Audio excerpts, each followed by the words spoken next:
Hello, my name is Gabby Richardson, and you are listening to The Nexus of Narratives, where we use stories to bring people together across belief systems. New episodes are released every Monday on your favorite podcast platform, where I have a conversation with a guest about an obstacle that they faced in their life that invited them to take a look at their beliefs, whether about themselves or about the world around them. We talk about how those beliefs were formed and how formative moments shape how we interact with the world.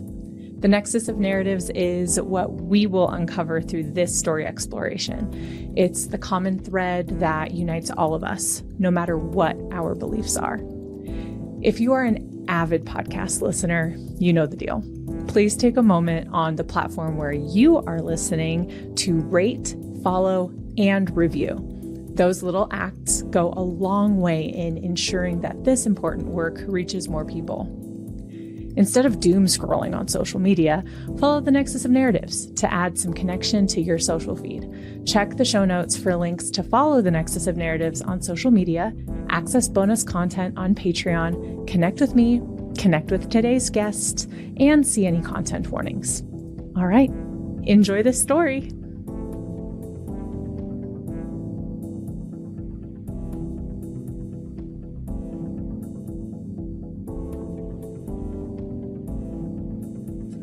Interview turned reading. Reflection turned reading. I'll do like a thing at the beginning, like stay tuned for the reading at the end.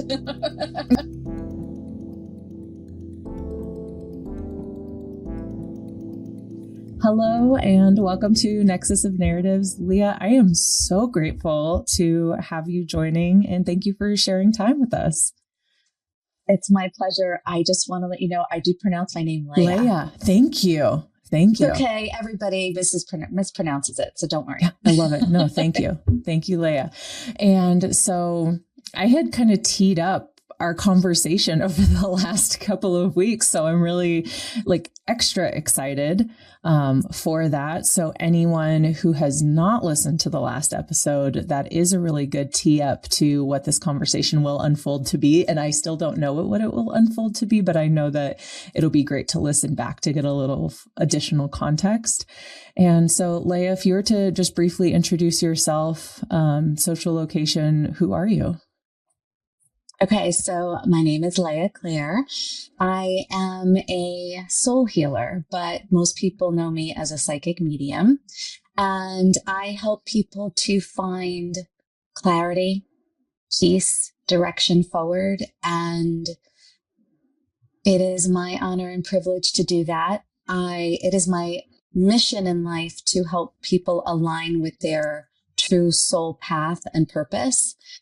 It helps them to find happiness and peace sooner than having to repeat recurring patterns. It's a passion of mine. And people can find me in Long Island, New York, or on my website at leahclairemedium.com. I have clients from all around the world, and it is my honor. That is amazing. And for anyone listening to this who doesn't know what a psychic medium is, and when you said that, maybe pictured someone with a funny hat in front of a crystal ball at a table in a dark room, asking for your palm, how would you describe and differentiate that, just to provide context for those who do not know? Oh my goodness. I love that you said that, because it is something that I battle continuously with clients who call in and ask for certain things that's just not me. So I am a healer. I am a light worker. My life's mission at the soul level is to help people align with their true purpose and path. And I interpret energy of the universe. I think, and I'll try not to get too technical here because I love science and physics and things like that. And my beliefs is that physics will explain one day what we cannot yet explain or describe. But I read and work with energy. I work with energy from spirit. I work with energy from guides and angels. I work with energy in doing other things too. I could take out some spoons that I have bent with my mind. Yes, I've actually done that. Oh my God, it's so cool. And I have also worked with energy to see things on the other side of the world through other people's eyes. It's called remote viewing. Actually, the CIA uses it. And it's just really cool. It's not a gypsy in some, like you see on The Wizard of Oz with the crystal ball and the trailer in the middle of nowhere. It's legitimate, and it is spiritual soul work that is so meaningful. And it is, again, just such an honor. I love what I do. It's so cool. That's incredible. Thank you. Thank you so much for that. Yeah. It's certainly like a stigmatized area of the world. So thank you for that clarification. And can I interrupt too? Because I think it's so important to, and I talk about this a lot, to make sure that whoever you do go to, if you need guidance in your life, or if you're struggling in one area of your life, or if you want to connect with spirit, it's really important to find somebody who practices ethically, with integrity, with honor, with light and love. Okay. Because there are too many stories that I have heard from clients who come in, who've had terrible experiences, and we have to start over and really try to get rid of those belief systems. And it's so important to find somebody who is ethical, who has good reviews online, maybe who's been referred by somebody else. I had a client called just even recently saying, I'd like to learn more about you, Léah, but I'm really afraid because I went to a psychic years ago and they told me I was going to die in my uncle's house, and I haven't been able to be in his house for decades. And now he needs assistance because he's at end of life and I can't go. And it kills me. It just breaks my heart that this is what is out there. And nobody should ever make you feel like you can't record the session, that you need to keep it a secret, that you feel in an unsafe environment. Whoever you are using as a psychic medium, and again, that title, it's just a title, to connect you with that energy, should be somebody that you would want present when you're connecting with somebody that you love, that you haven't seen in a long time because they're on the other side. You want somebody who is somebody that you feel a natural connection with. Does that make sense? Yeah. And like it's trusting that feeling. Yes. Yes. Yeah. Wonderful. Yeah. So thank you for bringing that up. Yeah. And thank you for that too, because it can feel like mysterious and scary and unknown. And I think people often like default to the area of fear in unknown too. I did too when I was younger. I did too. My family, it's probably one of the things that we're going to talk about let's later. Do it. Let's get into family, it. Yeah. Okay. Yeah. Because when I was growing up, it wasn't okay to communicate with the energy. And one of my earliest memories was when I was 3 years old, sitting in the bathroom in the middle of the night. It's probably 2-3 o'clock in the morning. And I was having a very in-depth conversation with a spirit. And my mother came out of the bedroom and she had this look on her face that she was like, "Who are you talking to?"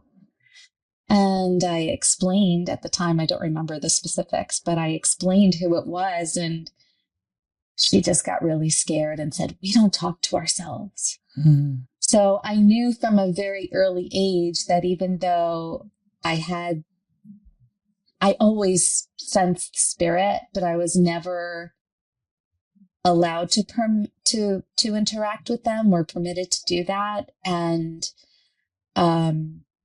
it was a struggle. It was a struggle. And they instilled a lot of fear in me. For years, I denied my gifts because of fear, not only from my parents, but also, what do you see of ghosts? You see movies and horror stories. And I had friends who loved to watch horror movies, and they scared the crap out of me. I hated it. My grandfather was going to be a priest. My grandmother was going to be a nun. We were very Catholic, and it just was not permitted to ever even think about something that might be outside. In my viewpoint, it's within the constraints from my interactions. I've even had an interaction with Jesus in Israel, which was really kind of cool. But in the constraints of my family, I was not allowed to interact with any of those energies. And for years, decades, I denied myself, my true self. And it was really hard, because if somebody had just taught me how to interact with spirit, I would have saved myself a lot of grief over the course of my life. It was so painful. I remember when I was a kid, I would have spirits come and visit me at night, and I was terrified. But I didn't understand how to create protections, or how to create a protective space, or how to interact so that they would leave my energy. And, you know, growing up, there was no internet back then. I'm dating myself. There was no internet back then. That I had encyclopedias on the library, and believe me, it never even occurred to me to go look it up. It wasn't until John Edwards was on TV and starting to learn that this is okay, this is safe, this is something that can be understood, and you can learn how to control it. Because I would have things happen too, so I should probably explain the difference between a psychic and a medium. I think that not everybody understands it. A medium is somebody who can read communication from spirits. A psychic is somebody who can read and interact messages from guides and angels and the universe. Mediums are just like one section of that, where you actually can get information from spirits who have passed, human beings who have passed. So not all psychics are mediums, but all mediums are psychic. And so I would have things happen where I knew something bad was going to happen, but I couldn't understand it or make sense of it. And then something would happen, and I would say, why do I know this when I can't do anything about it to help anyone or myself? And so you can develop your skills to control the energy, to understand it, to interpret it. And my life was never the same after that. Yeah. I finally became and stepped into myself. Amazing. So huge. I can only imagine what kind of internal conflict there would have been growing up Catholic, being explicitly told to repress and hide and don't acknowledge, don't interact, don't touch this part of yourself. So then what was that experience where there must have been an experience, or maybe a series of experiences, where you were like, okay, wait a minute, the way that I was raised, that's not the thing. This is the thing for me. And that pivot for you to then become who you are now. What was that kind of transformational moment or series of moments? What was that like for you? So, and it's funny because there are so many people who are like me, who talk about coming out, like gay people come out of the closet. You have people like me who come out of the closet to their friends and family and finally step into their true authentic selves and are free to be who they are. And I will say this, I can't speak to being gay because I'm not, but I can speak to denying who your true authentic self is. And it is soul crushing. It is trying to fit yourself into a box for somebody else's sake. And then, it's in my own life, I had to consistently fit myself into smaller and smaller and smaller boxes to fit into the idea of what other people wanted for me to be. And I grew up in a very culturally patriarchal family that had some narcissistic tendencies. I'm going to get in trouble. I have to be careful because I respect the family and, anyway, so I can relate to that as a second generational. I think a lot of women can also. Yeah. So it was trying to fit into, trying to actually appease everybody. And I think so many women in general are always taught, don't be outspoken. Léah, you're too outspoken. Léah, you have too many opinions. Léah, this is how we do things. You're going a little too far with certain things, or you're too smart. Boys don't like that, denying who we are. How could you stop being intelligent? You just can't. Léah, are you too sensitive? You're having too many feelings about this. This is not a big deal. You can't even imagine how hard that is. I deal with the energy of emotion. Emotion is energy in motion. That's what I do for a living. It is my true authentic self. To stifle that, oh my God, soul crushing. Talking about things. I talk about things. It's what I do for a living. It's good to release all of that negative energy that people hold down within themselves. It deposits in their body physically. It's how people get sick. I am a healer. I'm also a Reiki healer. You have to release that energy. Otherwise, it can cause into very dangerous illnesses that can really be dangerous later. I don't want to say certain words. When you get smaller and smaller and smaller and smaller, you can't even breathe anymore. You just can't function. And I was at a place where I couldn't even breathe. I almost died. I have my own neurological things happening in this body that causes me to be so sensitive to that energy. I've been diagnosed as having an overly sensitive neurological system, many nerve endings, this and that. I also have a condition called hemiplegic migraines, which is basically migraines with stroke symptoms, and even fibromyalgia. So many illnesses that I was having, that I was diagnosed with, that I would go to doctors and they didn't understand what was wrong with me. So much of that was because I was an empath and didn't know it. And I was feeling other people's pain. Throughout my entire life, my parents would take me to the doctors and say, she's experiencing this, she's experiencing this. There was no explanation for it. But because I have this actual neurological condition, I was holding myself in so much that my cortisol level was through the roof. And I ended up having stroke symptoms for a week and I almost died. And it was at that point that I could no longer stay in my previous patterns because it was going to kill me. And I had to change. I had to, for my own sake, for my life, for my children's sake. I had to change. I could no longer be who I was for everybody else. I really had to step into who I authentically was.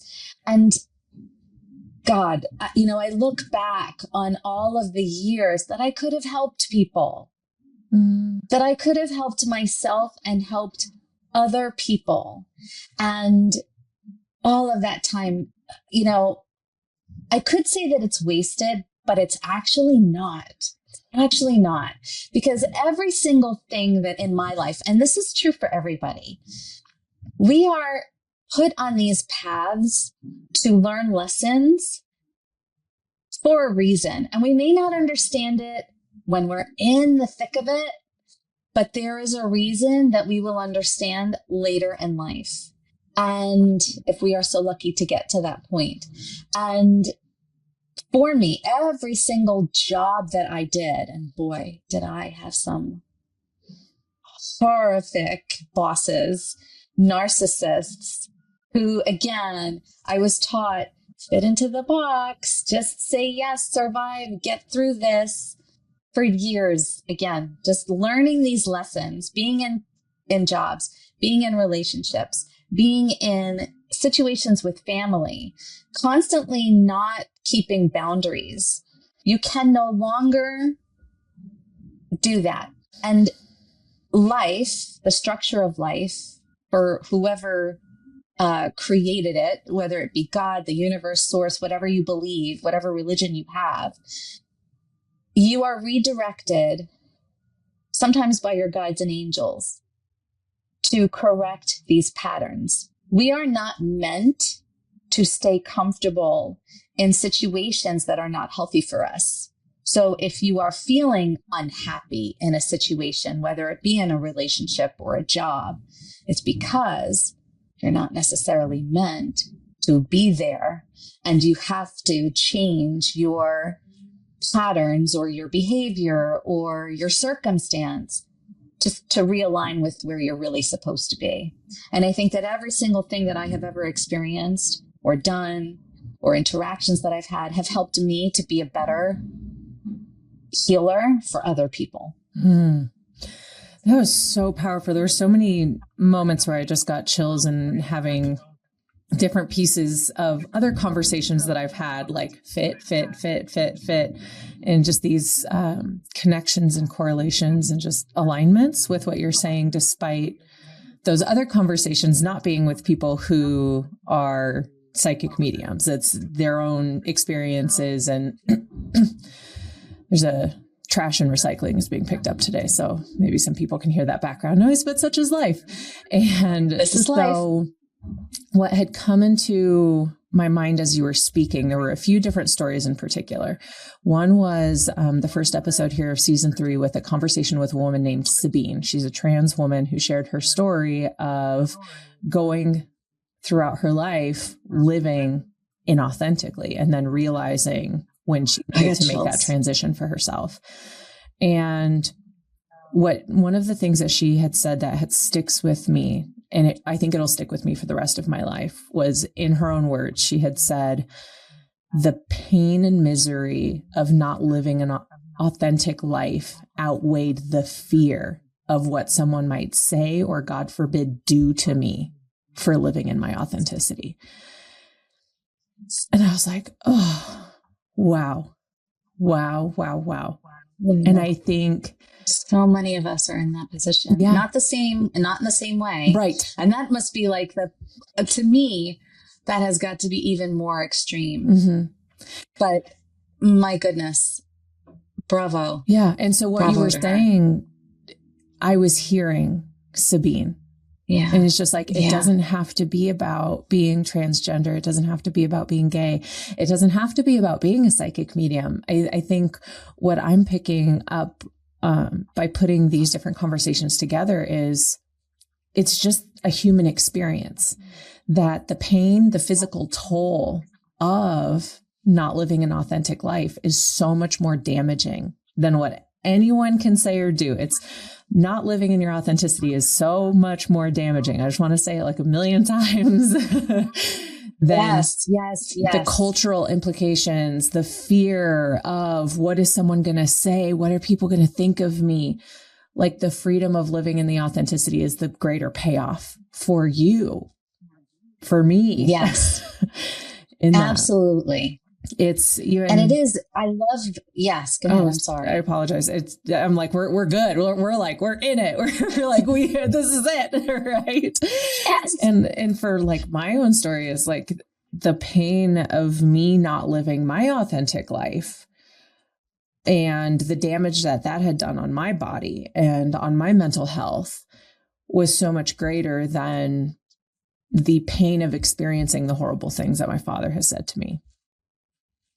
Like, that was for me, my payoff, right? It is I had to realize for myself, oh, okay, actually, it is so much better for myself for me to live my life, my authentic life, and help and support people in the way that I feel drawn to in my soul.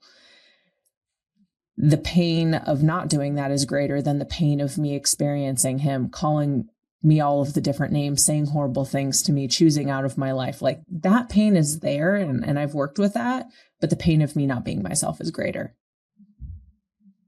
And I think that I know that so much of what I do is guide people through these situations, because when you're younger, you're relying on these people to take care of you and nurture you. And when you're not accepted, you try to fit in to survive, to get the nurturing that you need to survive. And it stays with us.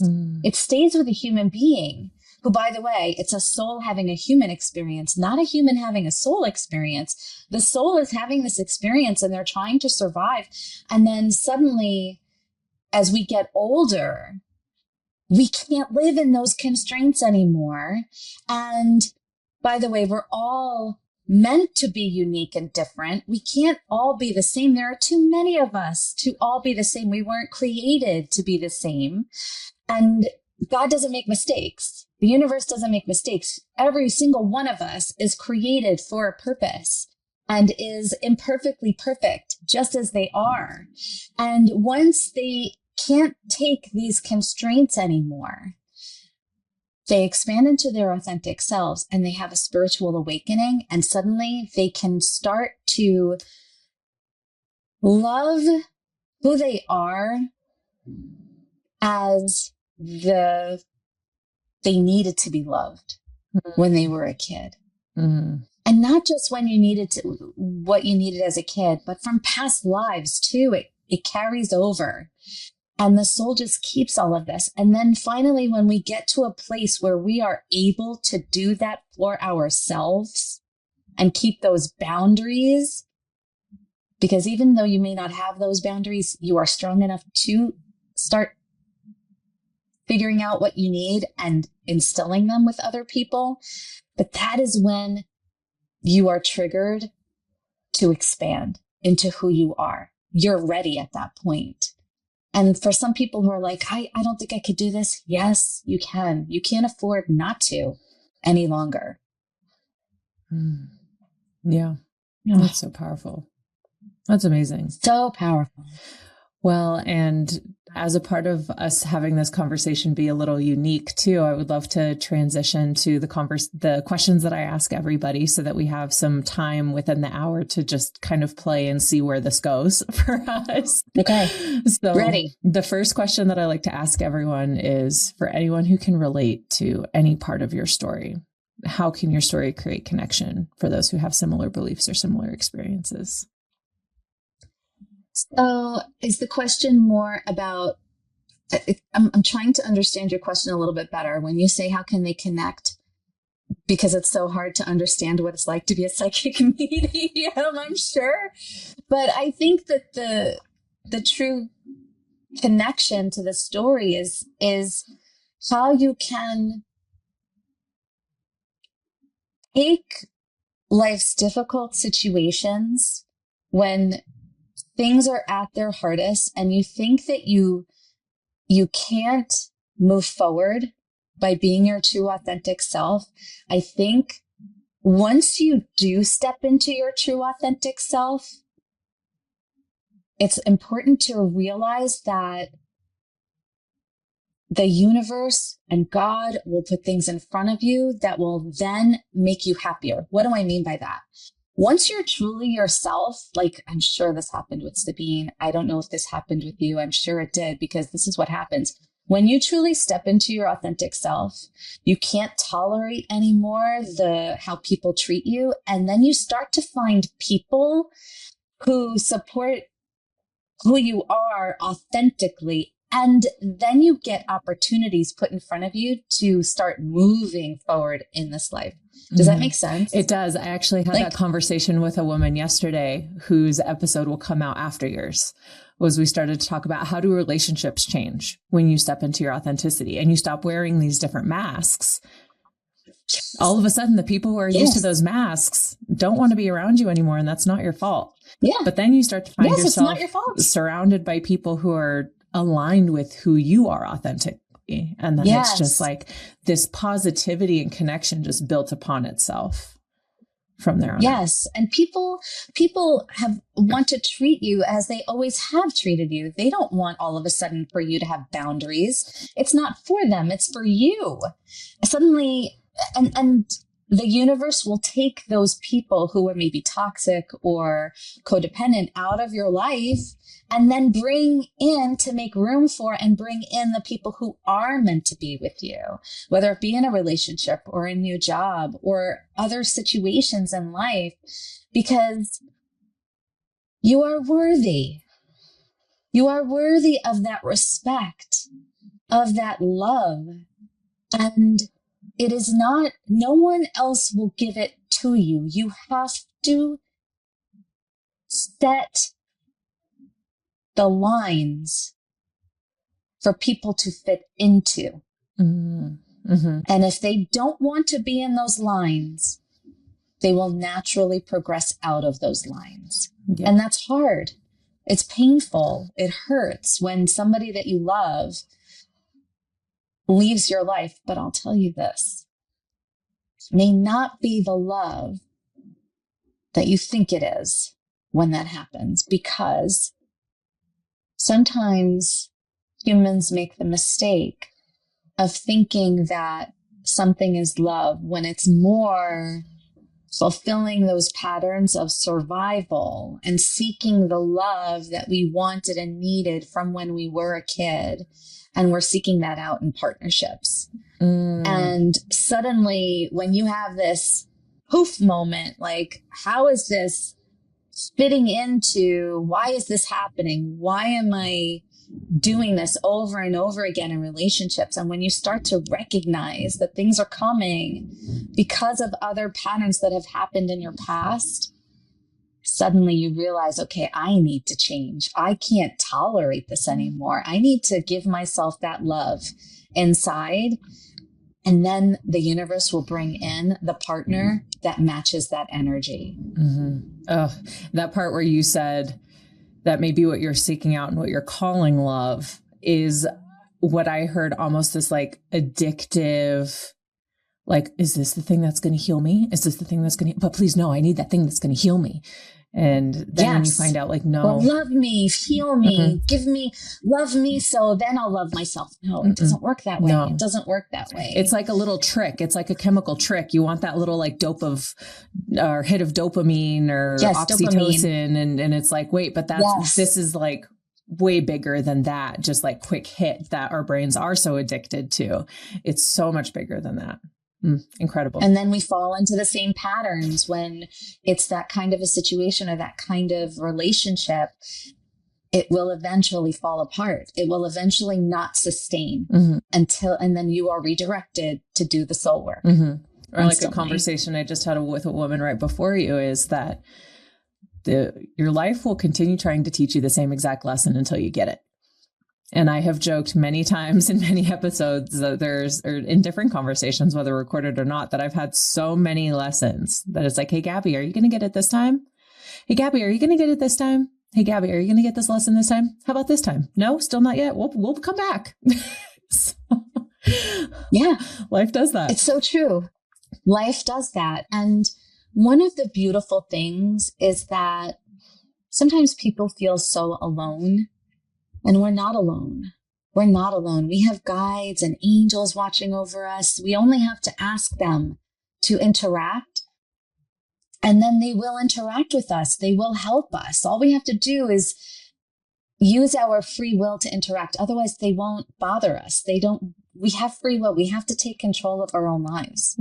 Absolutely. Well, I think that tees up perfectly to the next question is, and you may have already answered it. So if you're like, that's fine. Is for someone who may relate to any part of your story, what might you say to a past version of yourself?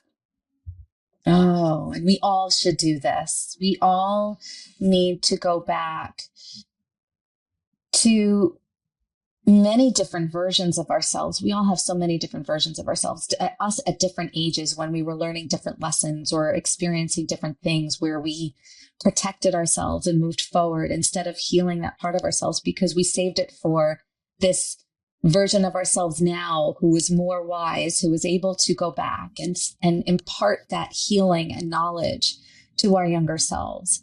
For me, I would go back and say, you know what? You feel like such an outsider and odd and weird and like you don't fit in. But the truth is, everybody feels that way. Mm-hmm. Everybody at some point feels like an outsider. And it's just the way that it is. And it's really important to understand that you're going to be okay. It's more important to be your true self, to not settle for less than because you think you can't, or maybe you're not deserving of better. No, you need to have that faith in yourself to reach for the things that you want. And that's really a big part of manifestation too. Even now, from where we are at this point, there are all things that we all have things that we want. We have to go out and get them. They don't just magically come to us. That's not how the universe works. That's not how it was created. We have to go, and if it's a job that we want that requires education, we have to go and get the education. There are no easy shortcuts. We have to manifest it ourselves. Manifestation, yes, we have to put out that positive energy and the universe will help you when you start stepping forward into doing those things, but we have to do it ourselves. I think so many people are just waiting for life to get better. But poor me, poor me, I'm in this situation and then this person treated me this way and I had terrible life circumstances and I don't have the money and I don't have this. I'm not saying that those things are not serious and legitimate things, but there is always a way to overcome it. And do you want to take the smaller steps that you need to get the money that you need to then work toward a goal, to start saving money, to start treating yourself differently, to start surrounding yourself differently? Maybe it's moving to another place or another region or whatever it is. We have to be brave. We have to be brave and do it. That is how manifestation works. And I think a lot of people don't necessarily understand that.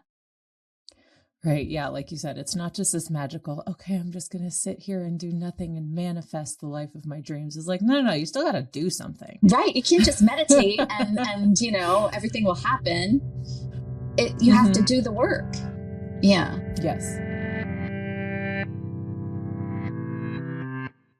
Don't go anywhere just yet. We will be back with this conversation in just a moment. Thank you so much for spending your time with me here on The Nexus of Narratives.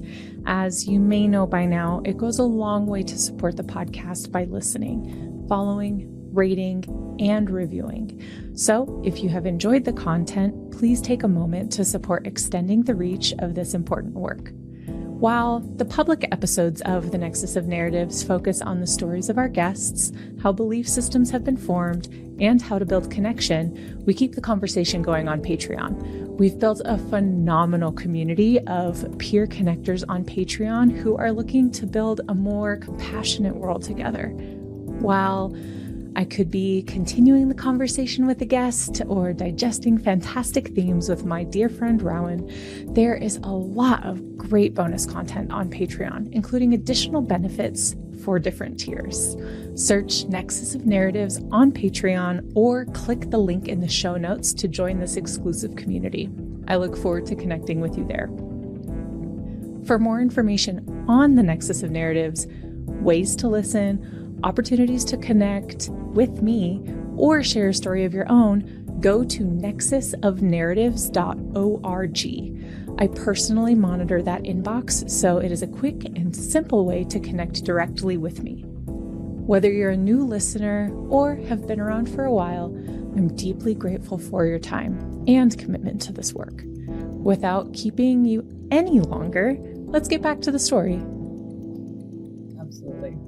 And to keep on our train of moving forward is, what do or did you need to feel most connected to the people around you? To feel most connected to the people around me. So that's an interesting answer. It's not what I would have thought my answer would have been 20 years ago. My answer is a lot different now, because 20 years ago, I would have figured out, how do they need for me to be to connect to them? What did they need for me to say the right thing, to behave a certain way, to follow the constrictions of whatever each person would be? And I would change to be around different people. Not realizing that part of that was being empathic too. I do want to honor that part of it. But now, to connect with other people, it's more important that I stay true to my authentic self, that if and when, it's inevitable that somebody will say something that eventually hurts somebody's feelings. It's not always intentional. It's just something that happens.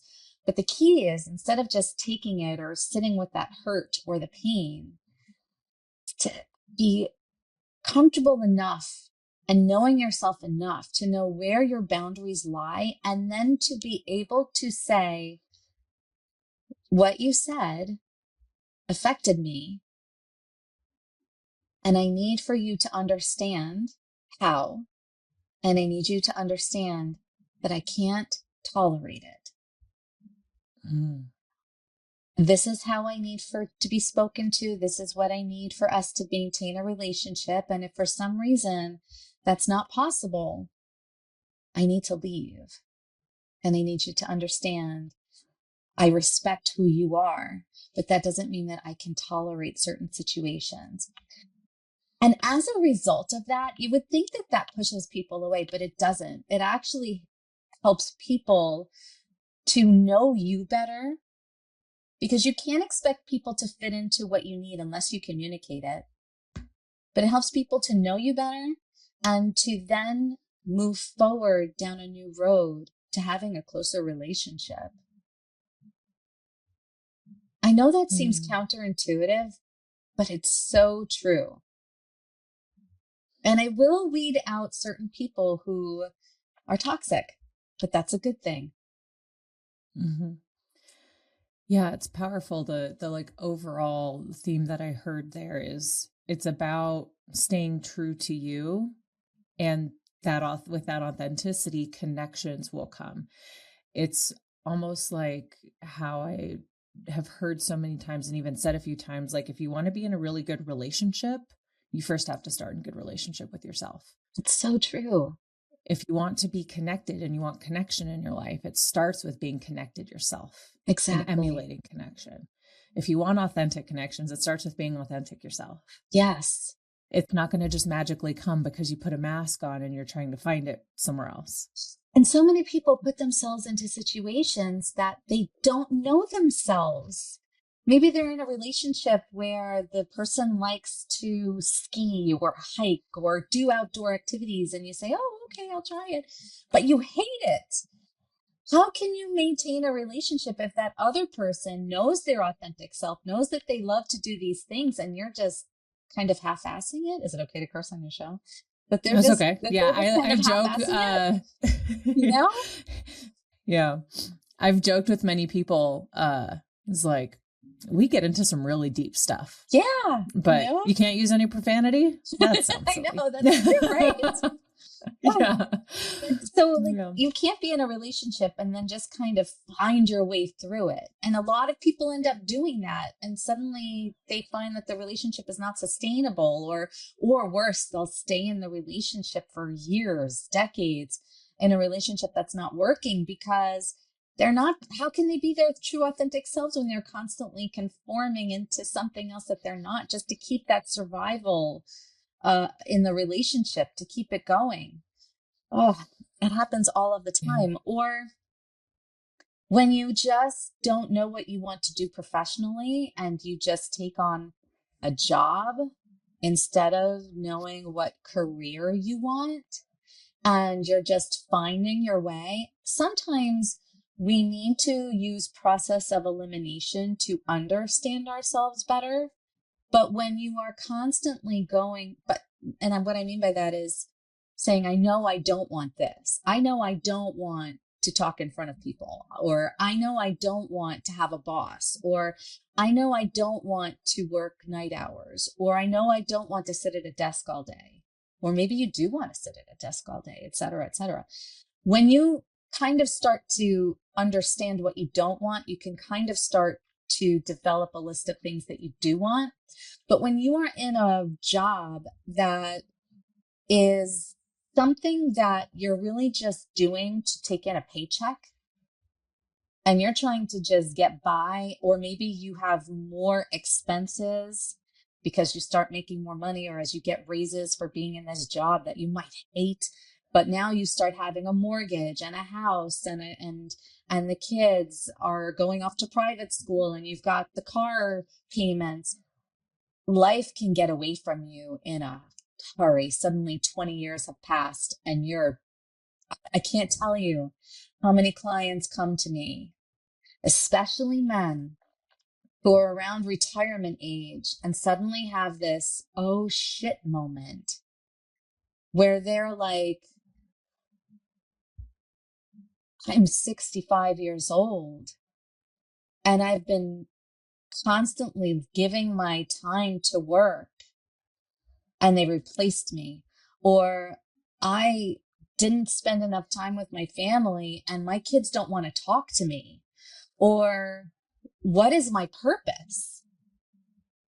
Life can get away from us so fast. We only have a certain number of breaths, a certain number of minutes and days and weeks, years to do what is true to our authentic selves. I know I sound like a broken record, but you can save so much of your time by truly I'm not saying to just screw other people and just do what you want, because that's not going to work either. It's not about being a narcissist. It's not about just going from an extreme people pleaser to being an extreme taker. That's not what's happening here. It's more about putting it's like when you're on an airplane and they say, put your oxygen mask on before you put it on your child. Because if you don't take care of yourself and live your life, it's your life. It's nobody else's life. Stop living it for what other people think that you should be doing. When you really follow your authentic path, you're going to save so much time, so many years. Your relationships will be better. You'll be happier. You'll probably live longer, because that chemical process that happens when we are stressed and unhappy takes its toll physically on our mental health and our physical health. There is a mind, body, soul connection. And when we follow that, you're just going to be so much happier. Absolutely. Yeah, absolutely. Just the cherry on top of exactly what we've been talking about just again and again and again this entire time. Yes, I'm sorry. I sound like a broken record, but it's so true. But it's it's what we need, right? It's just so simple. Life keeps on teaching us the same lessons again and again. Yeah. Be you. Shine on, shine your light. Just be who you are. And so I think that's a perfect segue to the last question that I like to ask, which is, if anyone's listening and they're like, oh my gosh, you two completely lost it, is how can your story create connection for people who have different experiences and different beliefs? Okay. Well, I think that we are all different. I think if we were all made different for a reason. If we were all a plumber or all a policeman or all, an architect, the world would be a very boring place. It would be homogenous. And we are not homogenous. We are meant to be different. So number one, I respect the differences. And I hope that it's all I ask in return is that people respect me. And I think that that's important, that everybody should, practice respect for themselves and other people. That's what will create peace in the world. But that's a whole other show. But it is that simple. It's just simple. Like respecting each other. Respect it's that yourselves, simple. Respect other people, to have a differing opinion, because it's inevitable. And that's what makes the world a beautiful place. And that's how we actually need to survive. Because if we were all the same, actually society would fail. So you can imagine if everybody was like Donald Trump, or if everybody was like the different people in politics, if everybody was like one person, it would fail. We are all different for a reason. And if what I'm saying doesn't resonate with you, then the only thing that I ask or that I recommend is to, again, be you, but be you in a way that honors who you are, but doesn't harm other people. And what I say, another way to say this that I often say, do no harm, take no shit. Do no harm, but take no shit. Respect your boundaries, be who you are, and be respectful to other people. Perfect. Beautiful. How could you go wrong? You know? Yeah. Well, and that gives us a little over 10 minutes to kind of go rogue here, to stay within the hour. And if we go a little bit over an hour, it's okay. I can't even believe that time just flew by. I know it does. It's like so cool. And also like, how did that happen? There's so much else I want to talk about. I know, we could talk forever. Yeah. So as you were talking, there was something that just like a memory that just came and went, bah, just, it was a while ago, as you were saying, that, I forget the words, but along the lines of like, we will be redirected if we're not on the right path. And it reminded me how I was pre-med at the time in I was pre-med once. And I see you, I was pre-med once. I see you getting your pen too, just in case something comes to you. I'm getting already. Just prepared. Yeah, I'm already getting. So. Oh, by the way, anybody who's watching, I take notes when somebody's talking, because it's rude to just say, oh, I'm getting messages in for that person. Let me interrupt you. No, I usually just kind of write it on the side. So if you see me write it down, that's what's happening.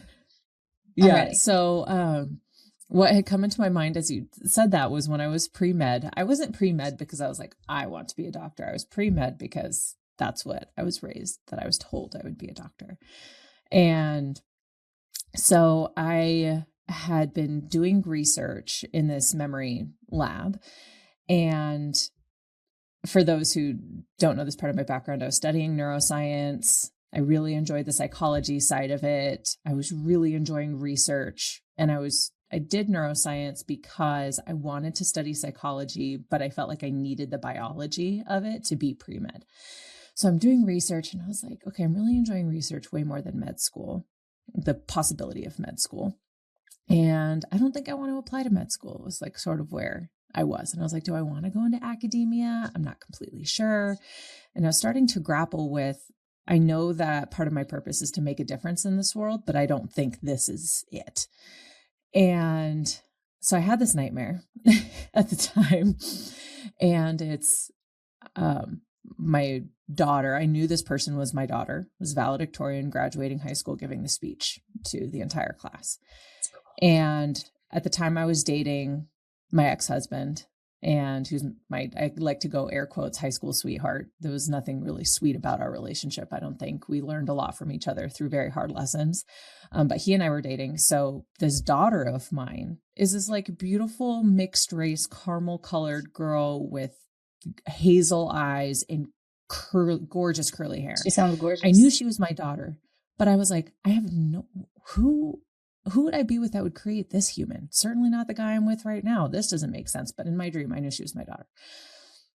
And she's sharing on the stage. She's like, first and foremost, I want to thank my father because he was always there for me. And I wouldn't have gotten through any of these things without him. And I guess I can thank my mom because she like made money, but she was never around. And I was like, oh, no. This is not the life that I'm going to live. Like, I'm going to be there for my family. And I remember like being really stumped. Like, who is this person that I knew was my daughter? And it didn't click until I was pregnant that I didn't have kids with my ex-husband, but my husband is mixed race. He's Black and Guatemalan. My daughter was born with hazel eyes. He and I have brown eyes, and she has her grandfather's eyes, my husband's dad. Oh my gosh. Has these like bluish, grayish, greenish, just depends on what he's wearing, these hazel eyes. Oh my like, gosh. Genetically, how did that happen? So then now I'm like curious as she continues to grow. I'm like, is she going to look exactly like that girl from this dream? Isn't that cool? Like, that would be wild. I know. So yes, it would be wild, but I'm a little used to that kind of stuff. But would it? I mean, you're talking to me. I get it. But were you going to ask me a question, or should I just start? No, I was just going to say, but to me, at the time, it was just like, there was no logical reason of why I would see this person. So yeah, I just thought it was cool. And that was my breaker for not going to med school. I was like, no, well, okay, not doing it. First things first, I was drawing several different things as you were talking, which I'll get into in a moment. But I do want to talk about the energy of the more, as I call it. It's around us all of the time. Some people call it heaven. Some people call it the astral plane. Some people call it a lot of different things, a different dimension. To me, the energy is around us all of the time. Just going to fix this. Could you make sure it's in my ear? Sorry, I hope that didn't come through in sound. But the energy is around us all of the time. Now, when you might appreciate this since you're a scientist, biological scientist. So when I am accessing energy, when other people access the energy, the brain is in theta state, theta waves. Okay. And so I'm able to do that in a conscious state, but most people do that in a dream state. It's actually the stage of sleep that's not REM, it's just after REM, but just before you wake up. It's kind of that in between of consciousness and subconsciousness, unconsciousness. And that's where we start to get intuition come forward and messages come forward. So I'm not surprised that your daughter is the living image of your vision. She sounds absolutely gorgeous, by the way. I'm sure she's beautiful. She is. And I'm sure she's just as smart as her mom. And it wouldn't surprise me if she was the valedictorian of her class. Like, it's just beautiful. You absolutely can have visions. You don't have to be a psychic medium. In fact, we all have intuition. It's biologically in our cells. If you can imagine, it was very helpful when we were cavemen sitting around a fire and we kind of felt something looking at us, like a saber-toothed tiger is ready to pounce on us. It certainly became helpful to say, you know what, feel something looking at me. Let's get our spears and go find out what it is. It saved our lives. It was part of our survival. We all have that intuition. You can find it in the animal kingdom. In fact, how schools of fish know how to change direction, how birds can migrate and butterflies can migrate. Actually, the monarch butterflies from like Mexico up to like Canada without ever having been told how to do it. They just know. That's intuition. That's just so cool. It's all throughout the animal kingdom. Okay. The images that you were showing and talking about were absolutely, I feel, a message to be careful as to how you were living your life. It redirected you onto your current life so that you would meet her husband, that you would have her. That's when it kind of messes with you and you're like, well, what came first, the chicken or the egg? Or was it a message that this was coming? So it's cool. I think that very probably she will be the person that you saw in your dream. But I do think that the part where you're not present and you were working too much was the message to stop that behavior. And you, in fact, realigned yourself. And these messages come through your guides and angels too. They're like, oh, Gabrielle is sleeping. Let's start giving her little messages in her sleep, and they'll start helping you along the way. She needs to stop being with this guy, or she needs to stop studying this, because she'll be much happier and fulfilling her life path purpose and help other people by doing this. So let's give her little pieces of information in her dreams to do that. And that's oftentimes how that works. I'm actually proud of you for paying attention, because it's so common for people to write it off and say, oh, it's just a dream. It doesn't mean anything. But it is. We should listen to that. It is real messaging, and it's important to pay attention to what comes in, because it's so subtle when our guides speak to us. So while you were talking, your guides were showing me a ruler, and also like, I don't know the name of the ruler. That's a triangle. Did you ever do anything with that? Maybe. Like, I know like in the geometry kits, how they have like your protractor and different things. They just have those included in there. Yeah, I'm not sure. I know the protractor is the one that's like this, but I don't know the rectangle one. But anyway, so they were showing me this rectangle. I think it also can represent change. It's like I think a delta symbol. The delta. Change.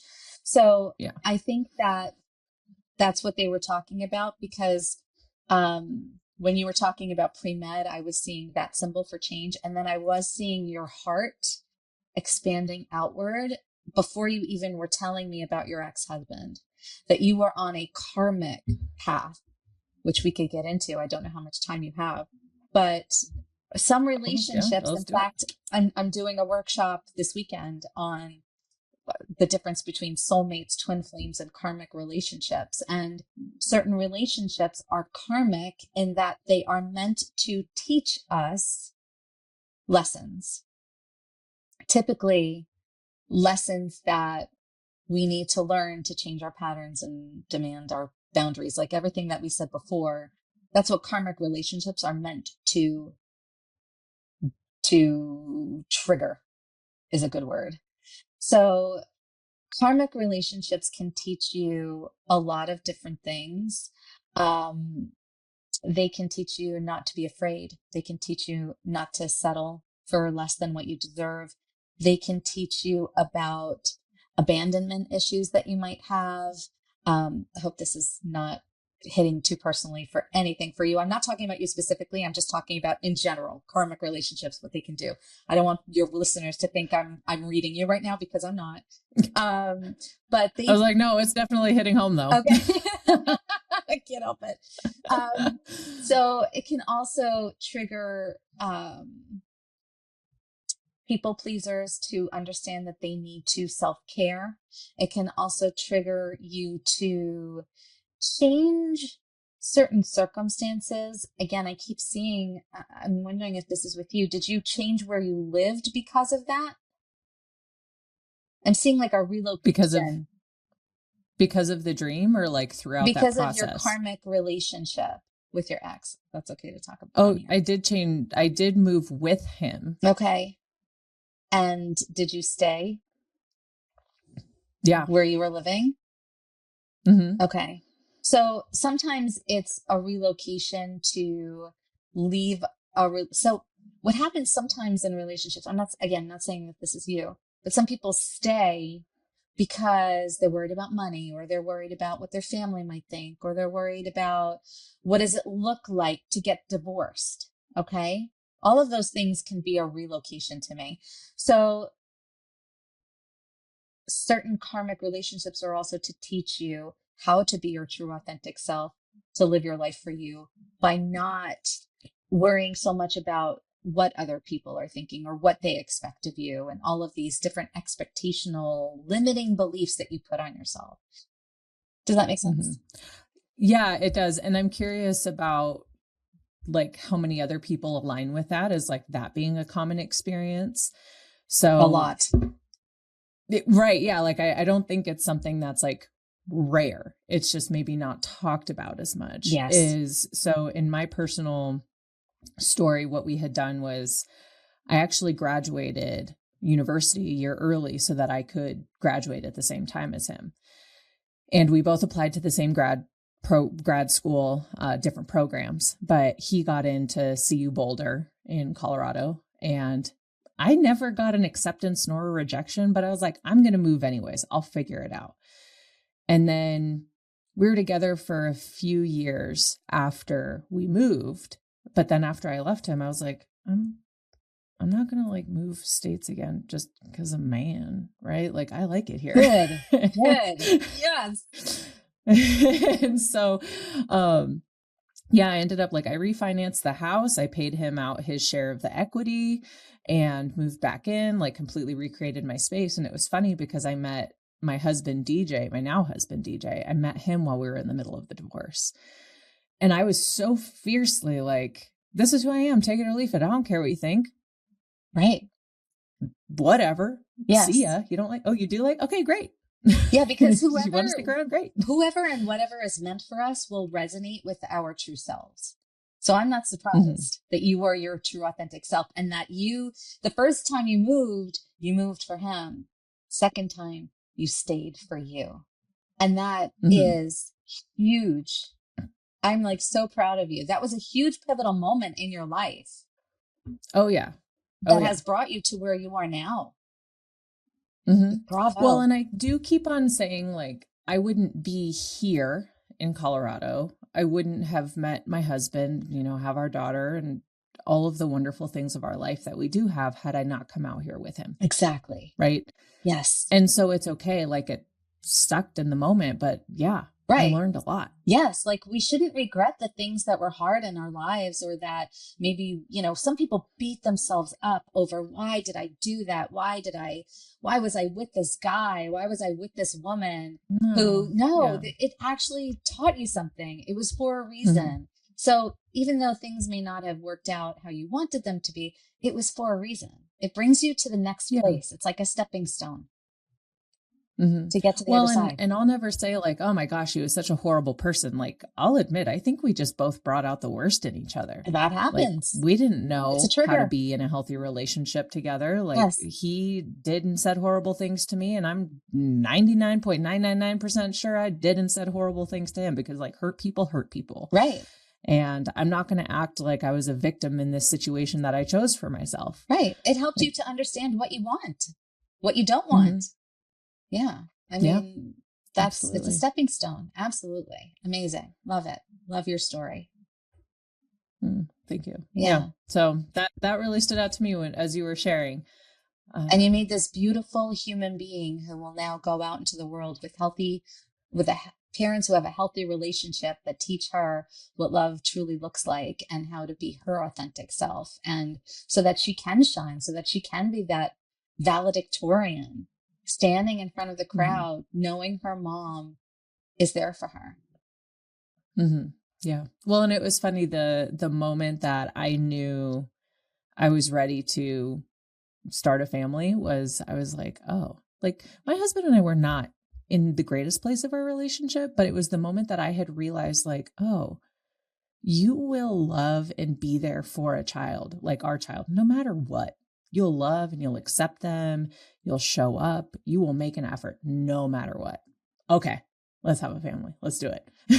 So like for me, it was also healing the part of myself that I didn't feel like I had from a father. I was like, oh, okay, you'll be able to give what I wanted the most.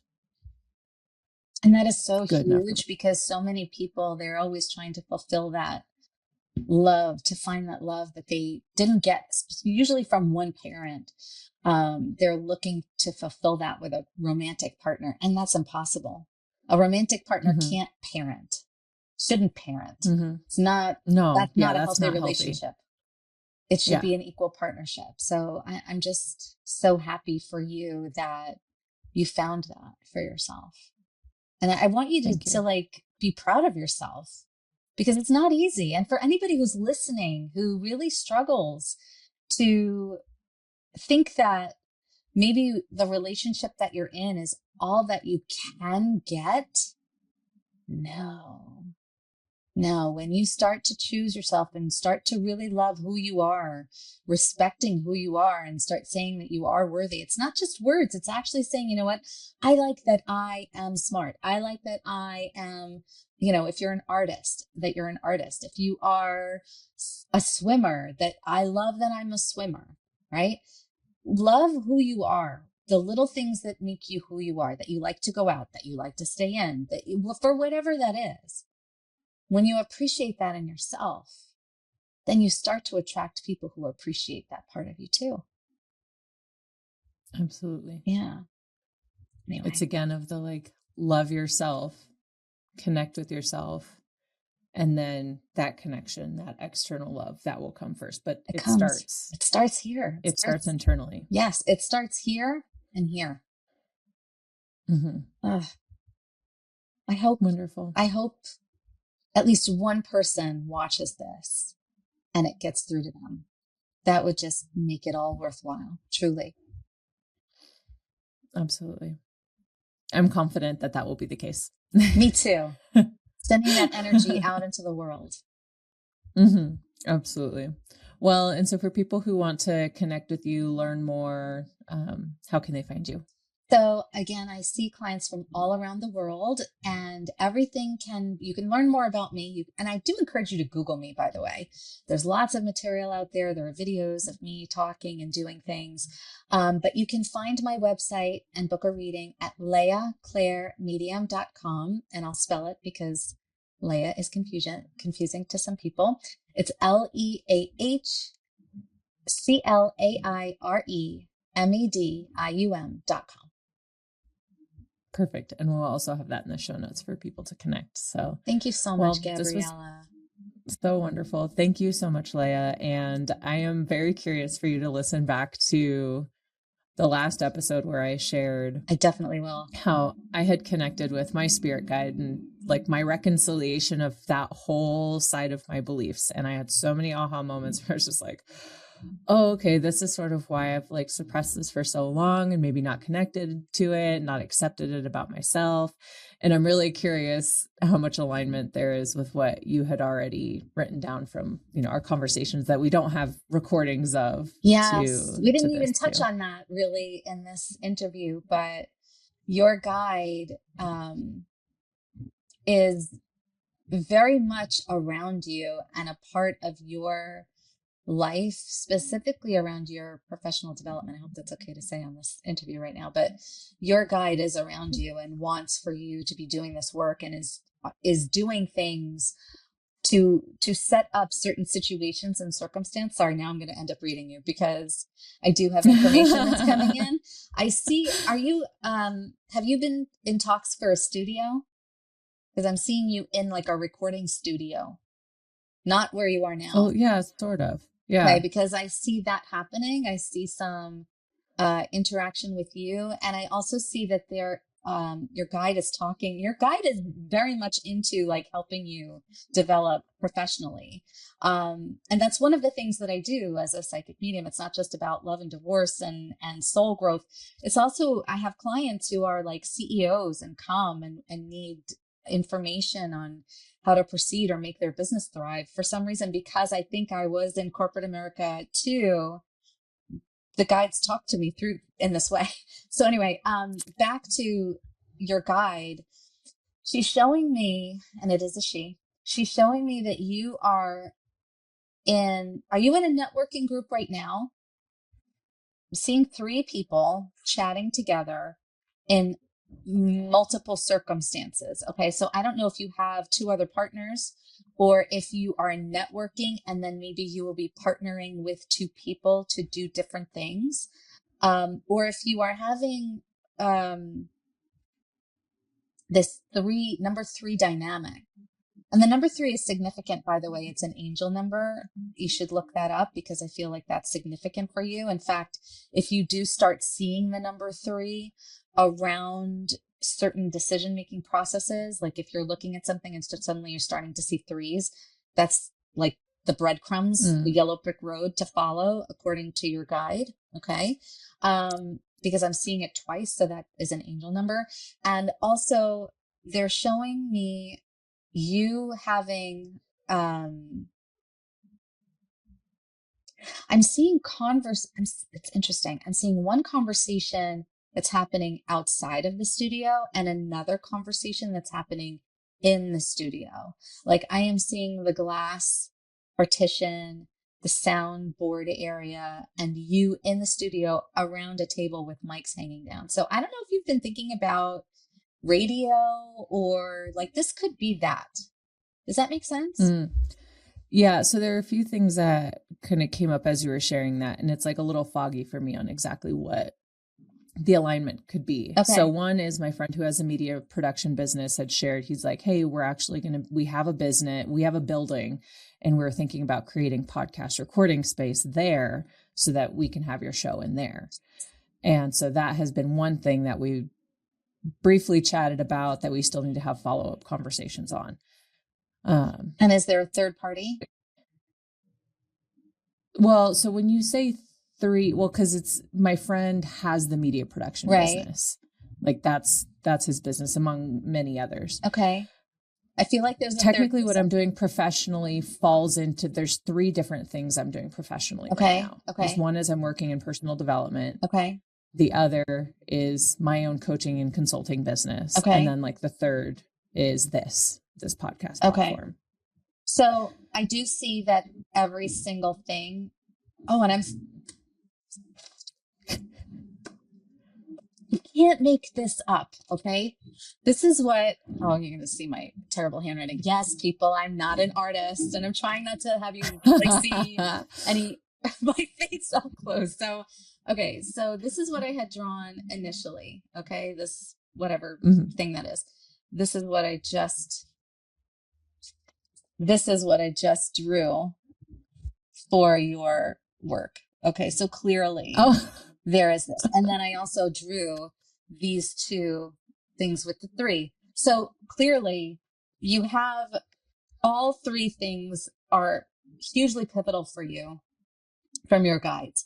And the personal development, the coaching, and the podcast are all uniquely tied together. I wouldn't be surprised if also, are you blogging? Is that what they're showing me? Are you blogging? If you're not, I'm not currently blogging. It could be coming from the future. So if I say something that's coming through pretty clearly with a message, and it is, I'm seeing what it seems like, maybe not a blog. This feels like a magazine article. I am seeing a magazine, white page, black writing, your photograph on the page with a title on the top left corner. This feels like a magazine article. So perhaps that's also something that you should pursue, is getting into a magazine article for whatever that might be. I had a friend refer me to be in a magazine, to be interviewed for a magazine. Hello. Like had just recently shared that with me. It was like, hey, they're going to be reaching out to you. Yes. So pursue that. Okay. And that is also going to help. I'm going to call it the trifecta